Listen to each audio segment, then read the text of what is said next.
And it's not just cities, we can tell you. According to Ukraine, Russia has human targets too. And top of that list of human targets is Volodymyr Zelensky himself.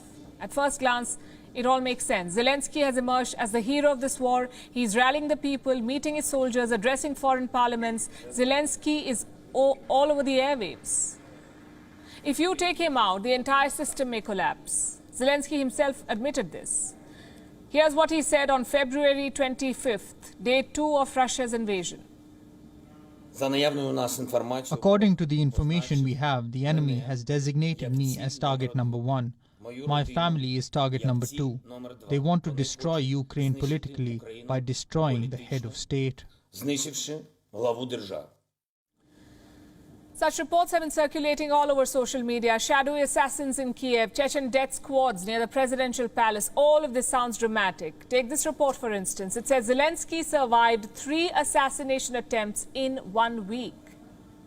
That's 7 days, 3 attempts. How did Zelensky do that?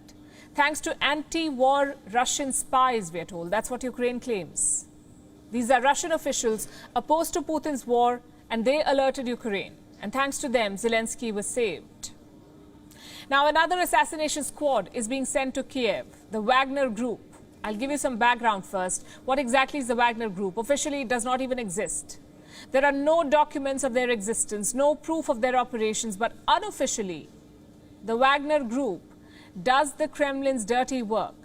It was founded in early 2014. It is commanded by a certain Dmitry Utkin.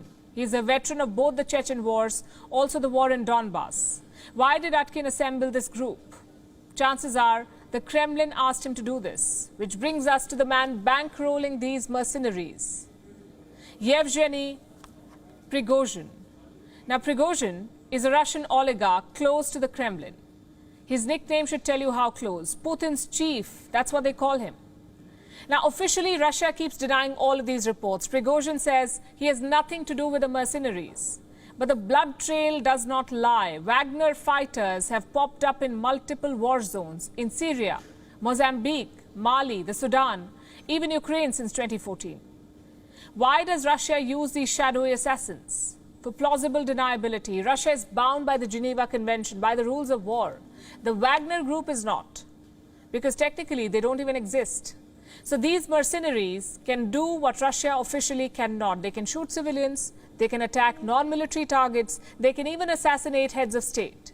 Ukraine says all of this is already happening. They claim thousands of Wagner mercenaries have been deployed in Ukraine.